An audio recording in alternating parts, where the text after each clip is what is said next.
El fenómeno de la gentrificación es un debate complejo y es un debate creciente que vamos a tratar de abordar también en este capítulo, presentando a Sebastián Serri.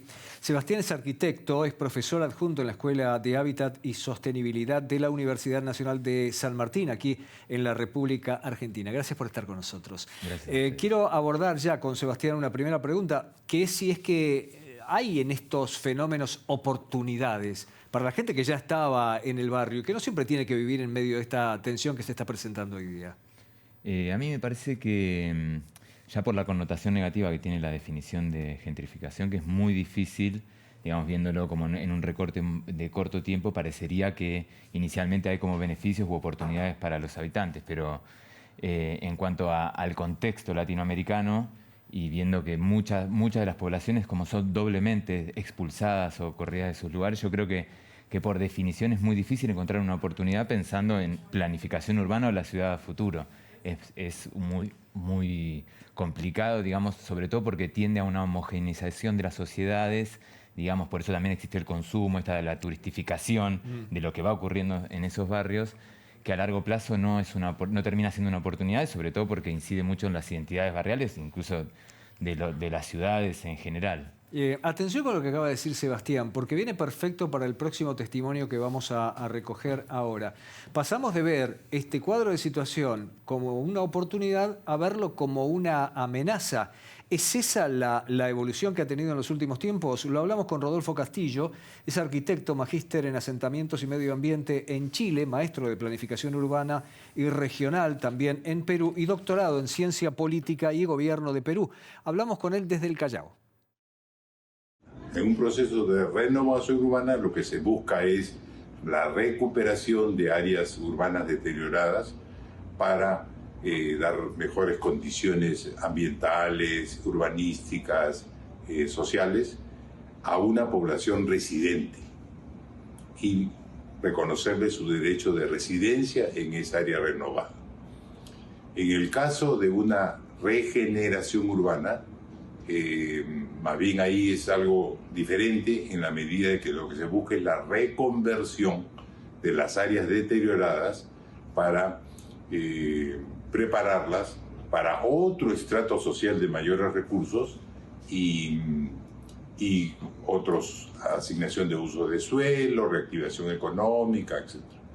Entonces, en ese contexto, la gentrificación cumple un papel diferente, ¿no? En la renovación urbana, la gentrificación es algo que no se desea. No se desea porque se busca que la población residente permanezca en el área renovada. En cambio, en la regeneración urbana sí se admite a la gentrificación como un proceso válido en la medida que lo que se busca es actuar en función de una nueva población que se va a reubicar en el área renovada.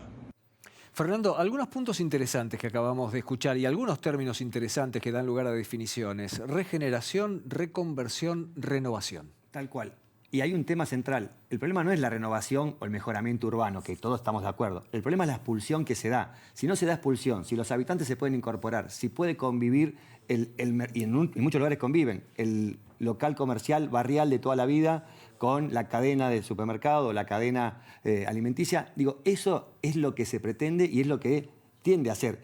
El tema justamente que a veces no se logra y se genera esa tensión. Pero en términos generales, tenemos que buscar lugares de la ciudad que están deteriorados y que el Estado tenga la capacidad de aumentar su capacidad urbana, su conexión, el transporte, digamos. Entonces, el problema es que son tan pocas esas zonas que apenas se valorizan, el mercado dice, bueno, este es un área de oportunidad y termina expulsando a nuestra población. Pero si las áreas fueran más grandes, si se tuviera en cuenta, digamos, la población local, si se hicieran políticas, alquiler social, vivienda asequible, digamos, muchas políticas públicas que hacen que la población se quede en ese lugar, la verdad que estaríamos bajando mucho esa tensión y es un poco lo que están pidiendo los habitantes del lugar, que se baje la tensión entre los nuevos habitantes y el lugar que ellos vivieron toda la vida. Y un día nos dimos cuenta que el factor que vamos a mencionar ahora ya no estaba más en los papeles de la teoría, sino que era un hecho práctico, el cambio climático. Y entonces esto también está ocasionando un fenómeno que potencia la gentrificación.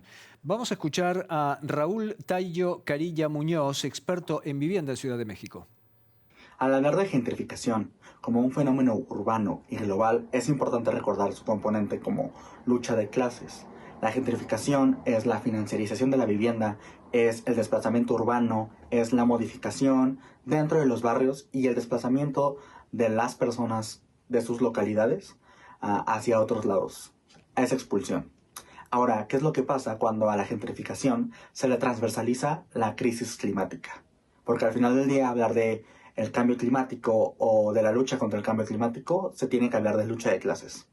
Bueno, desde 2018 investigadores en Harvard han empezado a hablar de una gentrificación climática, que es este fenómeno en el que personas de un mayor poder adquisitivo comienzan a buscar zonas o áreas en donde los riesgos por desastres naturales, como lo son inundaciones, huracanes, tornados, etc., se desplazan de estas zonas más propensas a lugares más resilientes. Y coincidentemente en estos lugares donde existe más resiliencia climática, viven personas con mayor grado o nivel de vulnerabilidad. A esto hablamos de gentrificación climática, el fenómeno de desplazamiento de las personas en condición de vulnerabilidad de sus espacios, de sus localidades, solo por el hecho de presentar mayores niveles de resiliencia ante los cambios climáticos. Y además de los cambios presentados por Raúl en este testimonio, está también el fenómeno de los incendios. Hoy estamos viendo cómo en el hemisferio norte los incendios se están arrasando por esas olas de calor gigantescas, distintos puntos en los Estados Unidos, Canadá, España, Grecia, Italia, Alemania. En todos esos lugares muchas veces se queman las casas y eso, Fernando, también obliga a desplazamientos y potencia este fenómeno. Tal cual, porque al final los que tienen más poder adquisitivo buscan las zonas más seguras. Y al buscar esas zonas más seguras empiezan a generar lugares de mayor calidad urbana y esa mayor calidad urbana va desplazando a los otros. O sea, acá lo que estamos peleando es una desigualdad territorial cada vez mayor. El cambio climático la refleja y hace que aquel que tiene mayor poder adquisitivo, vuelvo a repetir, encuentre un lugar o un nicho que le permita apropiarse económicamente de un territorio. Hablemos de aprendizaje, porque hay quienes ya han tenido que lidiar con esto y poco a poco fueron abriendo camino y encontraron soluciones. Lo hablamos con Sergio Saavedra Medina, consultor y consejero del Clúster de Turismo de Medellín, en Colombia. Dentro del clúster de turismo y varias instituciones evaluamos lo que ha venido pasando en muchas ciudades del mundo y las medidas que se han implementado, como es el caso de Barcelona, que ha creado unas zonas turísticas específicas donde solamente se puede ejercer esa actividad y donde han endurecido los requisitos para nuevas licencias de operación turística. O casos como el de Ámsterdam, en donde están promoviendo la vivienda colaborativa y adicionalmente el Estado está propendiendo por medidas de una renta justa donde revisa cuáles son los valores adecuados sobre los cuales se tiene que rentar para locales. O casos como el reciente que hemos visto en Ciudad de México, en donde la ciudad está evaluando implementar contribuciones a las plataformas de renta corta para que esas contribuciones sean invertidas en los barrios que tienen mayores efectos en los locales. Entonces este es un trabajo que estamos haciendo desde todos los destinos para evaluar cuáles son las medidas ideales que se tienen que tomar. En el caso de Medellín, gran parte de esto se está dando a partir del crecimiento acelerado que ha habido alrededor de la buena calidad de vida que tiene la ciudad y lo atractiva que es para el mundo, versus la oferta que existe de viviendas y de renta en la ciudad que no crece al mismo ritmo. Así que está abierta la discusión y estamos evaluando muchas de las medidas y es responsable que todos los actores del turismo estemos muy preocupados y aportando ideas para buscar ese desarrollo que todos queremos. Un testimonio sumamente interesante que nos dispara la siguiente pregunta, que va a ser la pregunta líder del bloque que viene. Parece que hay soluciones, las hay, eso es lo que vamos a abordar ahora. Fernando, gracias por haber estado con nosotros. Por favor. Seguimos.